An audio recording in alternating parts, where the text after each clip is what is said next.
할렐루야. 우리 오늘 성경 본문의 말씀은 신약성경 누가복음서 24장입니다. 신약성경 139쪽에 보면 누가복음 24장 1절에서 12절까지의 말씀 하나님 앞에 봉독합니다. 한 절씩 교독하겠습니다. 계명을 따라 안식일에 쉬더라. 안식 후 첫날 새벽에 이 여자들이 그 준비한 향품을 가지고 무덤에 가서 돌이 무덤에서 굴려 옮겨진 것을 보고 들어가니 주 예수의 시체가 보이지 아니하더라. 이로 인하여 근심할 때에 문득 찬란한 옷을 입은 두 사람이 곁에 섰는지라. 여자들이 두려워 얼굴을 땅에 대니 두 사람이 이르되 어찌하여 살아있는 자를 죽은 자 가운데서 찾느냐. 여기 계시지 않고 살아나셨느니라. 갈릴리에 계실 때에 너희에게 어떻게 말씀하셨는지를 기억하라. 이르시기를 인자가 죄인의 손에 넘겨져 십자가에 못 박히고 제3일에 다시 살아나야 하리라 하셨느니라 한데 그들이 예수의 말씀을 기억하고 무덤에서 돌아가 이 모든 것을 11사도와 모든 이에게 알리니 이 여자들은 막달라 마리아와 요한나와 야고보의 모친 마리아라. 또 그들과 함께한 다른 여자들도 이것을 사도들에게 알리니라. 사도들은 그들의 말이 허탄한 듯이 들려 믿지 아니하나 함께 읽겠습니다. 베드로는 일어나 무덤에 달려가서 구부려 들여다보니 세마포만 보이는지라. 그 된 일을 놀랍게 여기며 집으로 돌아가니라. 아멘. 살아계신 하나님의 말씀입니다. 할렐루야. 우리 오늘 성경 본문의 말씀으로 나눌 은혜의 제목은 부활의 증인입니다.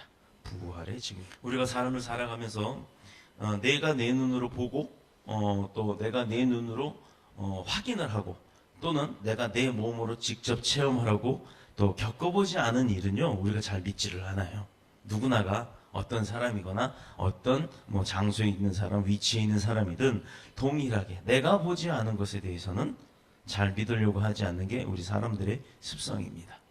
그런데 주님께서는 보지 않고 믿는 믿음이 더 복되도다라고 말씀을 하십니다. 이 얘기는 뭐냐면 우리가 2017년 전에 예수님이 살아계셨을 때 그 땅 그곳에 주님과 함께 동행하는 믿음의 제자였다면 그 12제자 중에 우리가 그 제자 중에 속해 있는 사람이라면 지금까지 물론 살아있을 수도 없었겠지만 우리가 얼마나 기쁜 마음으로 그 주님이 하셨던 일들을 보고 겪었으니 증거하고 다녔겠습니까? 살아계실 때는 굉장히 강하게 증거하고 입술을 열어서 소리쳐가면서 그렇게 증거를 하고 다녔어요. 그런데 중요한 거는 그들이 주님이 돌아가시고 나서 십자가에 달려 돌아가시고 난 다음에는 무엇을 했느냐? 불사. 주님과 함께 동행하며 그 모든 것을 지켜봤던 그 이적과 표적, 기적들, 죽은 자도 살리고 안진뱅이도 일으키고 눈먼 소경도 눈뜨게 했던 그 모든 역사함을 지켜본 사람들이 주님이 십자가에 달려 돌아가시고 난 다음에 무엇을 했느냐? 첫 번째로 두려움에 떨었다는 겁니다. 로마 군인에 의해 들켜서 나도 죽지 않을까라는 두려움이 있었어요. 죽음 앞에 두려움이 있었고, 두 번째 자기 자신의 믿음이 떨어져서 땅바닥에 떨어져서 여럿이 모여 앉아 주님이 하신 말씀을 기억을 해야 되는데 그것이 아니라 자기들의 삶이 어떻게 돼야 될지, 이제 우리는 어떻게 살아야 되는지에 대한 그 인생에 대한 두려움을 갖고 살았다는 겁니다. 예수 그리스도께서 사망의 권세를 이기시고 말씀대로 3일 만에 다시 부활하신 그 믿음을 믿고 사실을 믿고 이 자리에 나와 예배로 주님을 섬기시는 사랑하는 여러분들께 주님의 축복이 함께 하시기를 바랍니다. 히브리서의 기자는 한 번 죽은 사람은 한 번 죽는 것은 사람에게 정하신 것이요 그 후에는 무엇이 있다? 심판이 있다라고 했어요. 사람에게는 누구나가 한 번 죽는다 이겁니다. 죽고 태어나고 죽고 태어나고 죽고 태어나고 소세지 공장에서 소세지 나오듯이 그렇게 뿅뿅뿅뿅뿅 계속해서 반복적으로 나오는 것이 아니라 모든 사람에게는 그 사람의 일생이라고 하는 시간이 정해져 있으면 딱 한 번의 기회다 이겁니다. 그 기회 이후에는 무엇이 있다? 심판이 있다. 자, 그동안 내가 너에게 준 기회의 시간 동안 너는 과연 어떻게 살았냐라는 것을 검증하시겠다는 거예요. 그러니 여러분 히브리서 9장 27절의 이 말씀을 잘 보면 내 삶의 시간은 정해져 있는 거고 그 삶의 시간이 끝나는 무렵에는 무엇이 있다? 심판이 있다. 그러니 여러분, 내가 사는 생활, 이 인생 100년도 안 되는 이 인생을 어떻게 살아야 하는지에 대한 결과와 목표가 나오지요. 이 세상에서 죽음을 면제받는 사람이 있었나요? 있어요. 그 있잖아요. 김수환, 뭐 거북이와 도루미, 삼천갑자, 동방삭, 뭐 이런 쭈루쭈루, 뭐 치치카카, 뭐 사리사리 센터, 뭐 이런 거 있잖아요. 그게 뭐냐면 그 사람의 이름이 길고 길면 그 긴 이름만큼 긴 수명을 산다라는 아주 아둔한 생각 때문에 우스개처럼 나온 이야기지만, 이 지구상에 살았던 모든 사람들, 오랫동안 살았던 생물, 동물, 사람의 이름을 다 이어붙인 거예요, 그게. 그렇게까지 오래 살고 싶어 하지만 정작 누구 하나도 그렇게 죽음을 면제받고 사는 사람이 있었나요? 심지어 하나님의 아들이라고 하는 예수 그리스도도 그 죽음을 벗어나지 못했습니다. 육의 죽음을 얘기하는 거예요. 육신의 죽음을 예수 그리스도께서도 못 벗어나셨어요. 왜? 하나님의 뜻을 이루기 위함이었으니까. 자, 그러니 믿는 자든 안 믿는 자든 당연히 하나님의 뜻 가운데에는 죽음이라는 게 마주 온다는 거예요. 안 믿는 자는 안 믿는 자로서, 믿는 자는 믿는 자로서의 그 죽음이 우리에게 있습니다. 그러니 결국은 누구나가 죽음을 면제받지 못했다라는 얘기가 나오죠. 그러나 하나님의 자녀된 우리에게는요, 이 죽음이 끝이 아니라는 거죠. 죽음이 시작이에요. 우리 이제 강도사님이 11월 15일 날 목사 임직을 받습니다. 오늘 아침 9시부터 가가지고 그 임직자 세미나를 하루 종일 하는데 거기에 2시간을 제가 맡아서 했어요. 강의를 했어요. 근데 설교할 게 없어요. 워낙에 막 믿음이 굉장히 좋으신 분들이라 그 앞에 앉아서 뭘 얘기하겠습니까? 딱 하나만 얘기했습니다. 목사로서 할 일, 목사로서의 자세, 그것만 얘기했어요. 더 할 것도 없어요. 왜? 나머지는 다 배워오신 분들인데 그 앞에 가서 신학적 사상 얘기해봐요. 뭔 소용이 있겠습니까? 마찬가지로 하나님의 자녀된 우리에게는 죽음 이후의 생활에 대한 것을 가르쳐주고 그 이후를 준비하는 80년, 90년, 100년의 시간을 지금 우리가 준비하며 살아가는 단계라는 겁니다. 그러므로 죽음은 우리에게 절망적이고 또 슬퍼해야 할 일이고 낙심해야 할 일이 아니라는 거죠. 죽음 이후에 우리는 뭐요? 어디 가요? 천국 가잖아요. 천국. 이 배경 봐요. 이 배경 얼마나 멋있어요. 아주 그냥 푸른 초장에 맑은 하늘에 여기 뭔가 뭐 그늘도 있을 만한 그런 나무가 풍성하게 있잖아요. 근데 여기에 뭐 이것만 있겠어요? 천국 가면 이거보다 더 좋다는 얘기예요. 요한계시록 읽어봐요. 얼마나 번쩍번쩍합니까? 지금 우리는 다이아몬드 뭐 주먹만한 거 하나 있으면 평생 먹고 산다 그러죠. 거기는 그게 돌같이 굴러다녀요. 그러니 겉들다 볼 필요도 없어요. 왜? 보석이 천지에 있어도 아무도 귀중하게 여기지 않는 이유는 그게 필요가 없기 때문이에요. 뭘 돈 주고 사고 뭐 이럴 고민이 없기 때문입니다. 뭐든지 다 누리고 가질 수 있는 낙원이기 때문이에요. 주님은 십자가의 부활 사건을 앞두고 두려워하는 제자들을 위로하시면서 조금 있으면 세상은 다시 나를 보지 못할 터이니 너희는 나를 보리라. 자, 이게 참 애매하죠? 요한복음 14장 19절이에요. 다시 읽을게요. 조금 있으면 세상은 나를 보지 못할 터이로되 너희는 나를 보리니 이는 내가 살았고 너희도 살겠습니다. 자, 보세요. 누가 얘기하시는 겁니까? 주님, 예수님께서 이야기를 하세요. 우리들에게 조금 있으면 이 세상의 모든 사람들은 나 예수를 못 본다 이거예요. 볼 수 없다 이거예요. 죽는다 이 얘기죠. 그러나 너희는 나를 볼 거다. 어떤 사람들?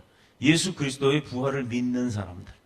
부활의 증인으로서 살아가고자 다짐하는 저와 여러분 같은 이런 사람들에게 말씀하십니다. 너희는 볼 거다.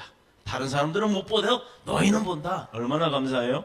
이는 예수 그리스도께서 살았고 그렇기 때문에 아버지의 자녀된 우리에게 똑같은 권세가 있다 그랬죠. 똑같은 능력과 권세 주신다고 하셨잖아요. 그렇기 때문에 아버지가 사셨으니 우리도 똑같이 부활한다 이 말입니다. 그러므로 하나님의 자녀에게는 죽음이라는 것이 결코 두려움의 대상이 되는 게 아니고 종말이 아니라는 거예요. 그러니 종말에 대해서 이야기하고 종말론에 대해서 이때 준비해야 된다. 요 엊그저께도 제가 화장실에서 손을 좀 씻고 있느라고 문을 잠그고 있었어요. 근데 좀 일찍 나온 날이거든요. 그런데 어떤 젊은 대학생, 여학생들 둘이 막 올라오는 소리가 나요. 나는 처음에 그래서 우리 그 부설 사업장에 학생들이 이 시간에 오나? 근데 그게 10시란 말이에요. 그 막 자기들끼리 낄낄대고 떠들어가면서 와요. 그래서 혹시 유나나 가람이가 왔나 그랬어요. 목소리가 비슷해서. 느낌이 그랬어요. 그래서 얼른 문을 열었더니 뭐가 후다다닥닥 뛰어내려가는 거예요. 뭐지? 하고 이렇게 봤더니 바로 2층 내 사무실 앞에 이렇게 프린트물로 된 이렇게 편지, A4 용지 같은 그 인쇄된 전단지 같은 게 하나가 이렇게 접혀 있더라고요. 뭐야? 하고 봤더니 뭐 보나마나 뻔한 거죠. 이세사 목사님 꼭 읽어보세요 라고 해놓고 나는 대한민국에 속한 뭐 떳떳한 뭐 국민의 한 사람으로서 이러고 나와요. 결론은 신천지 자랑하는 거예요. 그러니 논리적인 요한계시록 말씀 구절 하나 딱 놓고 이거에 대해서 어떻게 생각하시는지 연락 주세요. 메일 주세요라고 해놓고 밑에 뜨악하니 보니까 메일을 안 적어놨어. 이게 뭐예요? 그리고 왜 도망가듯이 뛰어내려갑니까? 사람이 나오니까. 왜 그럴까요? 왜 그렇게 두려웠을까요? 자기들이 신천지고 신천지 대학생들이고 그거 복음지 놓고 놀러 왔는데 들키면 혼날 거니까 뻔히 알아요. 자기들도. 그러니 도망가듯이 뛰어내려갑니다. 불렀는데도 누구세요? 잠깐만요 했는데도 후다다닥닥 뛰어내려가요. 그래서 나중에 학원에 있는 CCTV를 봤습니다. 여자 대학생쯤 되는 청년 둘이더라고요.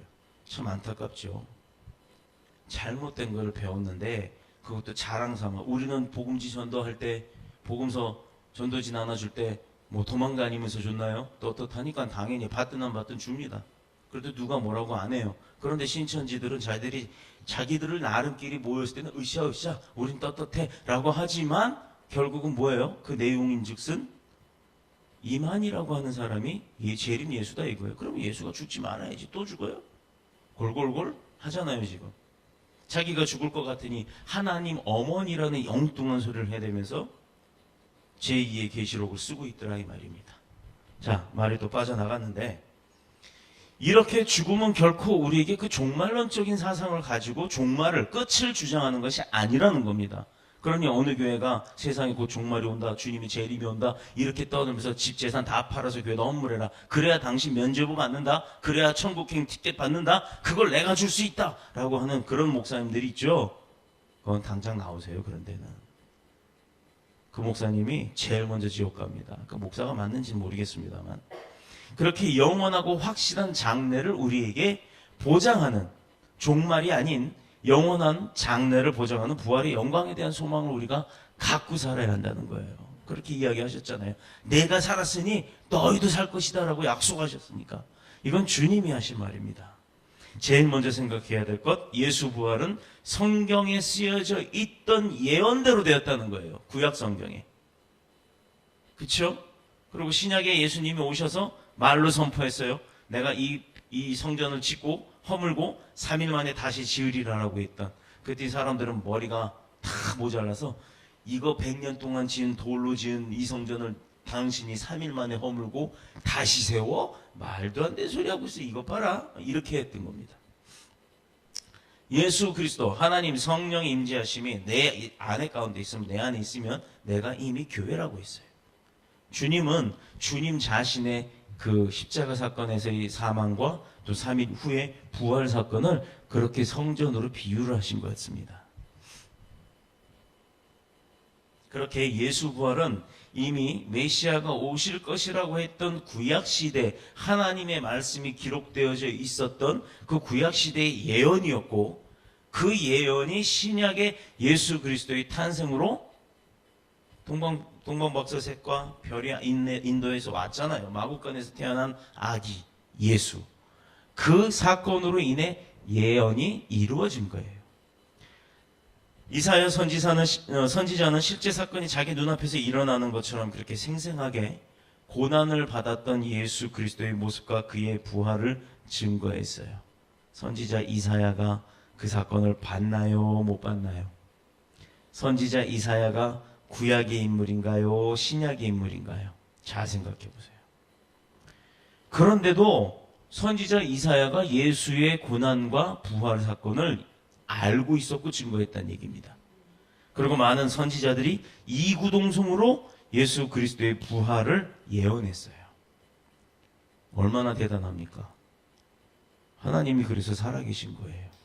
지금 이 자리에서도 저와 여러분의 예배드리는 모습, 예배드리는 마음, 또 지금 예배드리는 내내 내 생각을 다 알고 계시는 거예요. 얼마나 대단하신 분이세요. 그분이 내 아버지고 내 백그라운드예요. 뭐가 두렵습니까? 구약에서 하나님께서는 예수 그리스도의 죽으심과 부활하심에 대하여 456번이나 예언을 합니다. 많은 사람들의 입술을 통해서. 믿음의 산 456번 안 믿기죠? 한번 찾아보세요. 456번 찾으려면 성경을 다 읽어야 돼요. 찾아보세요. 찾아서 457번이면 저한테 오세요. 제가 아주 멋진 선물 해줍니다. 제가 틀렸으면. 믿음의 산 증인들의 삶을 통해서 그 사람들의 삶을 통해서 예수 부활의 그 산 증거, 예수 부활의 증거가 되었다는 거예요. 그러니 지금 이런 예수님을 우리가 알고 배워가면서 내 안에 모시고 섬기고 사는데 우리의 모습에서 예수 그리스도의 향기, 예수 그리스도의 모습이 안 드러날 수 있을까요? 자, 봅시다. 이 주머니 안에 제가요, 이 펜, 형광펜 하나를 제가 주머니에 지금 넣어요. 그러면 내가 마술사도 아니고 주머니에 넣어서 만지작 했더니 이 안에 지금 들어있는 거 하나를 딱 끄집어내는데 뭐가 나와요? 그렇죠. 형광펜이 넣었으니까 형광펜이 나와야죠. 내가 예수 그리스도를 내 머리와 내 가슴 속에 넣었으면 나한테서 나오는 것도 예수 그리스도의 증거가 나와야 되는 겁니다. 내가 배운 것이 그런데 어떻게 예수 그리스도의 형상이 안 드러날 수 있겠습니까? 잘 배우면 잘 나오고 못 배우면 못 나오는 거예요. 똑같습니다. 이만희한테 가서 신천지 사상 배웠으니 신천지 이야기 나오죠. 이 세상의 예수는 그건 가짜다. 우리 이만희 님이 새천지, 신천지, 뭐 새하늘님, 뭐 방송에 그런 것도 나왔다는데 하여튼 그렇게 되는 거예요. 그래서 중요한 것은 믿음의 산 증인들이 그 삶을 보면 구약의 선지자나 신약의 많은 사람들이 그 사람의 삶을 보면요. 어떤 믿음을 살았다? 예수 그리스도의 부활의 믿음을 살았다는 거예요. 요셉은 자기 고난과 영광을 통해서 인류 최초로 말미암아 고난받은 예수 그리스도의 모습과 부활하심의 영광을 받으신 줄로 믿습니다. 또 그렇게 나타냈거든요, 사실. 바울은 성경대로 그리스도께서 우리 죄를 위하여 죽으시고 장사 지낸 바 되었다가 성경대로 사흘 만에 다시 살아나셨다라고 고린도전서 15장 4절에 말씀하고 있어요. 부활 사건은 우연히 일어난 것이 아닙니다. 예수 그리스도가 십자가에 달려 돌아가신 것도 우연히 일어난 게 아니란 얘기예요. 세상 사람들에게 일어날 수 없는 사건이 일어난 거지만 세상 사람들이 할 수 없는 사건이었지만 그 사건이 이루어져 나간 거예요. 믿는 우리에게는 생명의 주인이신 하나님께서 만세 전부터 정하신 예정이고 또 그게 하나님의 섭리인 줄로 믿습니다. 또한 이 부활 사건은 하나님께서 우리를 영원 전부터 사랑하셨다라는 그 증거예요. 얼마나 우리가 못되게 굴었으면, 얼마나 우리가 밉게 굴었으면 하나님이 답답했으면 사람으로 봐도 믿으라 해도 안 보이니까 안 믿으니까 보고 믿게끔 인간의 육신으로 이 땅에 오신 거 아닙니까? 그런데도 보고도 못 믿는 사람들이 있어요. 옛날 광고에 그런 거 있었죠. 윗뚜껑 딴다 숟가락 있지. 밑뚜껑인가요? 밑뚜껑 딴다 숟가락 있지. 그럼 그 숟가락으로 퍼 먹는다. 이렇게 하는 군대에서 어떤 뭐 하는 아이스크림 광고가 있었어요. 그런데 어떤 사람은요, 밑에 뚜껑 따면 숟가락이 있는데 그 숟가락을 빼지 못해가지고 쩔쩔 매는 사람이 있었어요. 그랬더니 조교가 하는 말이 주어도 못 먹나 이 소리를 해요. 봐도 못 믿냐 이 말이에요. 봐도 못 믿냐. 예수님의 부활은 예수님의 자신의 증거와 많은 역사적 사실로 그게 증거가 되고 있어요. 제자들과 수많은 사람들 앞에서 자신이 3일 만에 다시 살아날 것을 이미 여러 번 수없이 반복해서 알려주십니다.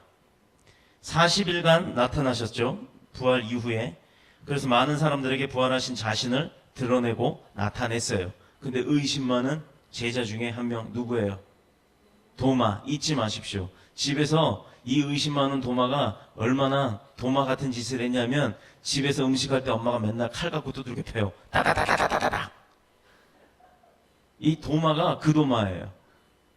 이름이 똑같죠. 이 도마라는 사람이 얼마나 의심이 많았냐면 그렇게 3년 동안 주님 쫓아다니면서 봤는데도 주님이 돌아가신 건 인정을 했어요. 이제 사람이 죽었으니까 뭐 어떻게 살아나? 이걸 믿은 겁니다. 그 의심 많은 도마가 주님이 나타났더니 진짜요? 진짜요? 진짜요? 라고 묻습니다. 그래서 주님이 얼마나 답답했어요. 자, 내가 그니라 하고 손 보여주니까 분명히 십자가에 달릴 때 뚫었던 그 십자가에 달렸던 못자국이 선명하게 자기 손가락까지 집어넣어봤잖아요. 옆구리에다가 창자국에다가. 얼마나 아팠을까요, 주님이. 3일 만에 다시 부활했는데 그 상처가 나을까요? 사람으로 따지면 어마어마한 고통이 있었을 겁니다. 여러분 생각해 보세요. 손이 뚫렸어요. 발등도 뚫렸어요. 양손이 다 뚫렸고 옆구리 창 한 번만 찔렀나요? 푹푹푹 몇 번 찔렀죠? 물과 피 다 쏟으려고. 근데 그게 3일 만에 아무는 사람이 있어요? 없잖아요. 그러니 주님이 사람이 아니고 신이라는 게, 하나님이라는 게 증명되죠. 그러니 손가락 집어넣고 후벼 베는데도 아프다 놔라 이놈아 이 소리 안 했잖아요. 자, 40일간 나타나셔서 많은 사람들에게 부활하신 자기 자신을 드러냅니다. 특히 그 도마에게도. 그래서 부활 후 첫날에 마가다락방에 나타나셨던 주님을 기려 우리가 3월 27일 그 부활주일, 작년이죠. 2016년 3월 27일이 부활주일이었어요. 그러니까 주일 부활하신 그 첫 월요일 날 주님이 마가다락방에 나타나신 거예요. 그러니 우리는 그날을 기념으로 예배 설립, 교회 설립을 하려고 했는데 월요일 날은 불가능하잖아요. 목사님들이 다 쉬시는 날이라. 그래서 그 주간 첫 번째 토요일이었던 4월 6일 날로 교회를 설립을 한 겁니다. 2일 날로 설립을 한 겁니다. 나 담임 목사 맞아요? 교회 설립 일자도 2일인지 6일인지 헷갈리고 있네. 자, 4월 2일 날 그래서 교회를 설립을 했어요. 제가 목사된 생일이기도 합니다.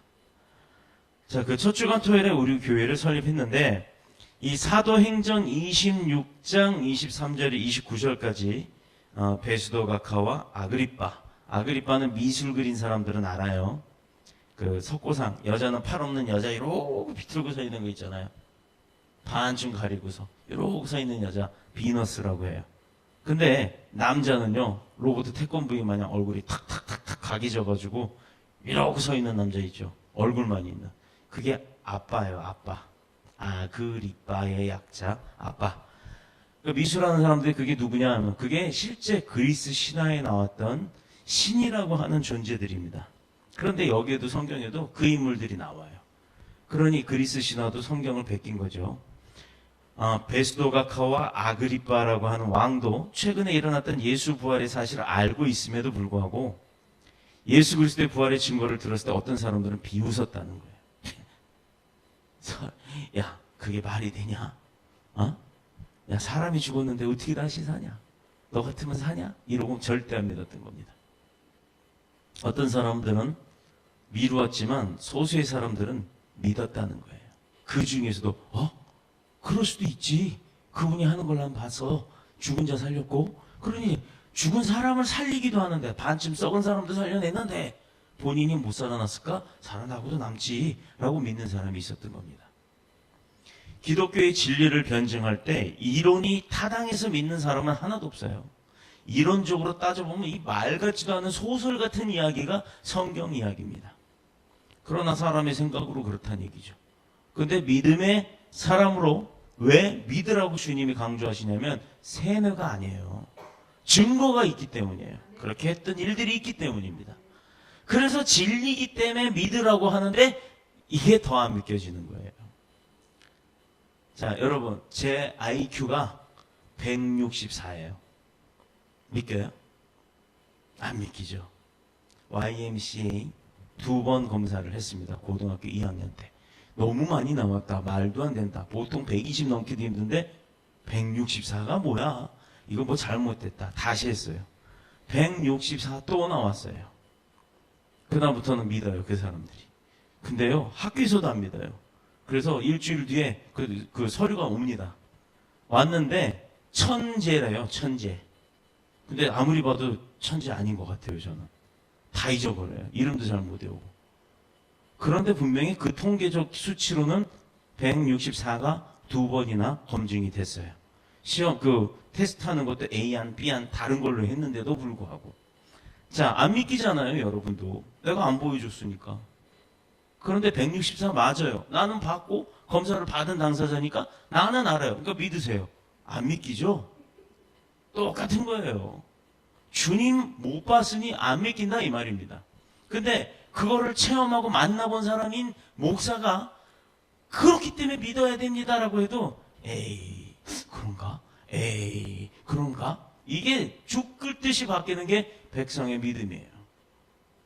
그게 틀렸다는 얘기가 아니라 그러는 과정 중에 주님을 만나는 계기가 딱 됐을 때 주님이 만나서 아무개야 하고 손을 딱 잡으셨을 때 여러분 살고 싶으면 그 손 꽉 잡으세요. 여러분 부자 되고 싶어요? 그 손 꽉 잡으세요. 행복하고 싶어요? 그 손 꽉 잡으세요. 나 원하는 거 이루고 싶으세요? 그 손 꽉 잡으세요. 기회는 자주 오지 않습니다. 주님이 부를 때 내가 탁 잡는 거예요. 이유는요, 기독교의 진리는 초이론적이에요. 이론을 벗어난 초자연적인 초이론적인 거예요. 초합리적인 겁니다. 우리 그 앞에 초자 대신에 개자 붙이면 안 돼요. 큰일 납니다. 기독교 이론의 진리는 초이론적, 초합리적이기 때문이에요. 그래서 잘 안 믿으려고 해요. 처음에는 제자들도 여자들도 보고도 믿지 않았습니다. 근데 증거 나왔죠. 예수님의 세마포라고 했던 것. 우리는 사람이 돌아가시면 염을 한다고 해서 묶을 때 이 300옷이 있어요. 그걸 무슨 수의라고 해서 몇백만 원짜리 몇십만 원짜리 뭐 다 차이는 있습니다만 이 옷을 300옷으로 짠 옷을 누런 옷을 입힙니다만 유대인들의 습성은 세마포라고 하는 약간 굵직한 그 마대포 같은 걸로 된 그 헝겊으로 이렇게 시신을 감쌌어요. 그런데 예수님의 무덤인지 아닌지는 잘 모르겠으나 예수님의 무덤이라고 추정되는 곳이 발견이 되었고 이스라엘에서 그 발견된 곳에서 어떤 헝겊이 나왔습니다. 아주 오래됐죠. 5천년이 2천년이 넘었으니까 탄소연대 측정법이라는 과학기술로 측정을 해보니 거의 2017년 정도 됐답니다. 그런데 그 세마포가 이렇게 잘못하면요 막 부스러질 정도로 지금 낡았어요. 조심조심해서 엑스레이 검사를 했더니 그 안에 어떤 형상이 나옵니다. 사람의 어떤 얼굴의 형상이 나오는데 그걸 뒤집어서 컴퓨터로 뒤집어서 확대해 보니 어떤 얼굴이냐? 30대 유대인 남자의 수염만 어떤 얼굴의 형상이 찍혀 있대요. 선명하지는 않지만.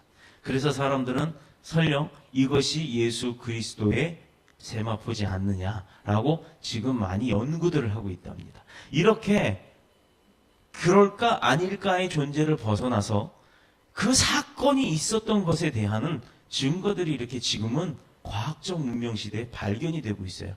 기껏 여지껏 과학자들은 뭐 지구는 천동설에 의해서 생겨났고 또 사람은 뭐죠? 그 진화론에 의해서 생겨난 건데 증명을 못하기 시작하는 거예요. 지금부터는. 성경의 논리를 과학적으로 근거를 삼아서 조목조목 따지려고 했더니 따져 가다 보니까 이제 사람의 한계를 벗어난 어느 초자연적인 부분에 와서는 과학적 지식으로는 증명이 안 돼요. 그랬더니 이들이 하는 얘기가 있습니다. 병원 가면 그러죠. 원인 모르는 질병이면 스트레스성입니다 라고 얘기해요. 스트레스 받지 말아야 합니다. 직업이 뭐예요? 음악하는 선생님이요. 스트레스성으로 옆구리가 아파요. 참 스트레스성인데 왜 두뇌가 아프고 스트레스성인데 옆구리가 아프고 그렇습니까? 이 과학자들이 과학적으로 증명을 이제 못하니까 뭐라 그러냐면 현대 과학으로는 할 수가 없다라고 얘기를 해요. 그러면 나중에 더 지나간 더 한참 뒤에 미래의 과학으로는 증명할 수 있을까요? 못할 겁니다. 할 수 없는 거예요. 이건 초자연적인 것이 아니라 초현실적인 것이기 때문이에요. 합리적이기 때문에. 바울 역시 우리 아덴이란 말 하면 딱 여기서 듣던 뉴스에 나오던 데인데 바로 그곳이에요.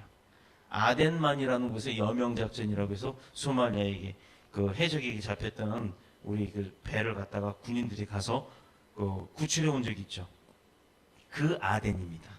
그 지역에서 복음을 증거할 때 그 증거를 듣고 믿은 사람은요, 아레오바고 법정의 판사였던 디오누시오와 다말이라고 하는 그 부인, 그리고 그 밖에 몇몇 사람들만 믿었는데 법정의 판사가 믿은 거예요. 여러분 생각해 보세요. 판사라고 하면 아마 지식적으로도 굉장히 뛰어난 사람이에요. 논리적으로도 청연하고. 우리나라도 판사가 되고자 하려면요, 이제는 없어졌지만 사법고시라는 것을 시험을 봅니다. 1차 붙고 2차 합격하고 나면 사법연수원이라는 데를 들어가요. 뽑은 사람들 다 들어가요. 여러분 다 들어갔다고 칩시다. 그 중에서 또 공부를 해요. 2년 동안. 그래서 시험을 봅니다. 근데 그 중에서 1, 2, 3, 4, 200명이 들어가는데 1, 2, 3, 4, 5, 6, 7, 8, 9, 10 해서 20명까지만 판사 자격이 있어요. 21등부터는 본인이 판사 하고 싶어서 죽었다 깨나도 못하고 검사만 하는 겁니다. 그 이하는 그냥 검사도 못 되고 변호사가 되는 거고요. 자, 그러면 1등부터 20등까지 난 판사 안 하고요, 검사하고 싶어요. 나는 판사 검사 다 싫고요, 변호사 하고 싶어요. 이 선택권이 있죠. 왜? 실력이 좋으니까. 그 기수의 실력이 최고니까. 그런데 1등부터 20등에 들지 못한 사람은 내가 아무리 기를 쓰고 용을 쓰고 판사하고 싶어요 해도 못한다라는 겁니다. 실력이 안 돼서. 그런 사람들 판사가 이 사건을 믿었던 겁니다. 하나님의 말씀을 믿을 때 능력이 일어납니다. 아멘. 아멘. 하나님을 믿는 사람에게, 왜? 제자고 자녀기 때문에 아버지가 그 권능 다 주신다고 했잖아요. 이게 제 말이 아니라 성경에 있었잖아요. 그러면 능력을 베푸시고 축복하시는 분이 누구라고요? 하나님이고, 나는 그의 자녀니까 능력과 축복을 내가 받는 거죠. 누구에게 베푸시겠어요? 본인 자녀한테 주지 남의 자녀한테 주시나요? 그걸 잘 생각하시면 내가 왜 믿고 내가 왜 부활의 증인이 되어야 하는지, 내가 왜 예수 그리스도를 증거하고 살아야 하는지가 나오는 겁니다. 그러면 믿는 자들에게는 어떤 역사가 있어요? 두려워하던 그들에게 담대한 사람으로 바꿔주시는 변화의 믿음이 있었다는 겁니다. 내일은 어떻게 살지? 우리 다음 달에는 월세 어떻게 내고, 또 내년에는 우리 아이가 대학 가는데 학자금 어떡하지? 이거 걱정하는 사람과 하나님이 알아서 하실 거야. 이 아이가 하나님의 일을 위해서 뭐를 한다고 했을 때 하나님이 어떤 축복을 주실 거야 라는 믿음이 있는 사람들하고 어떤 근심과 걱정과 고민이 있겠어요? 예수를 잡아 죽인 유대인들을 두려워했고 로마 군병을 두려워했어요. 그 제자들이. 자신들도 예수님처럼 그렇게 잡혀 죽을 것처럼 두려워했습니다. 또한 앞으로 살아갈 일이 걱정 태산이었어요. 사랑하고 따르던 스승을 잊어버리고 나니까, 우리를 이끌어 가시던 리더를 잃어버리고 나니까 갈팡질팡 우왕좌왕, 더 이상 의지할 곳이 없자 두려움을 느끼고 지하로 숨기 시작합니다. 그러나 죽음에서 부활하신 주님을 다시 그들이 만난 후에는 어떻게 됐어요? 이야, 이거 대단한 거죠. 안 믿겼는데 죽었던 예수 그리스도께서 3일 만에 부활하겠다고 했던 약속을 지키시고 나타났단 말이에요. 우리 앞에. 그 다음부터는 죽음이 두렵겠어요? 안 두렵죠.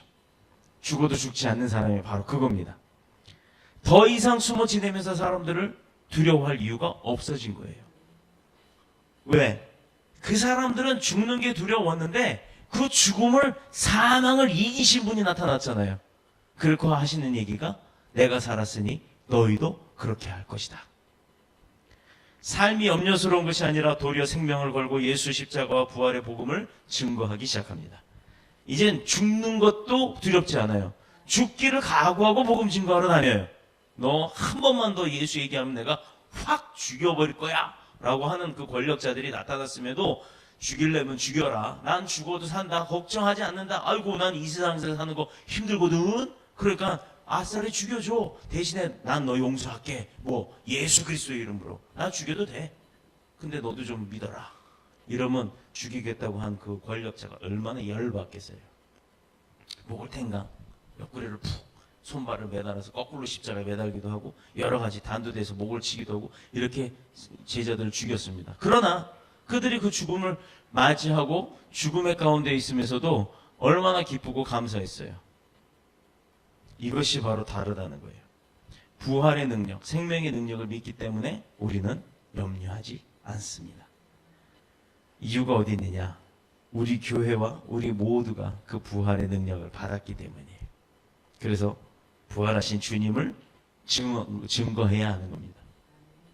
그거 하려고 캄보디아 가요. 우리가 무슨 능력이 있겠어요? 무슨 능력이 있어서 캄보디아 갑니까? 우리가 가서 그냥 우리가 아는 지식대로 음악만 전해주고 오면 돼요. 그러나 우리가 전한 그 도구인 음악이라는 도구를 통해서 하나님은 그 사람들을, 우리가 단순하게 며칠 동안 음악만 가르쳐주고 오지만 그 기술을 가지고, 그 능력을 가지고 하나님이 어떻게 하실지는 우리는 몰라요. 우리는 모릅니다. 그러나 하나님은 하신다는 확신을 가지고 모르지만 가는 거예요. 그 도구가 되기 위해서. 아주 약한 사람들은요, 조금 힘이 센 사람 두려워해요. 학교에서 다닐 때도 보면 괜히 지나가면서, 남자들은 그런 거 많아요.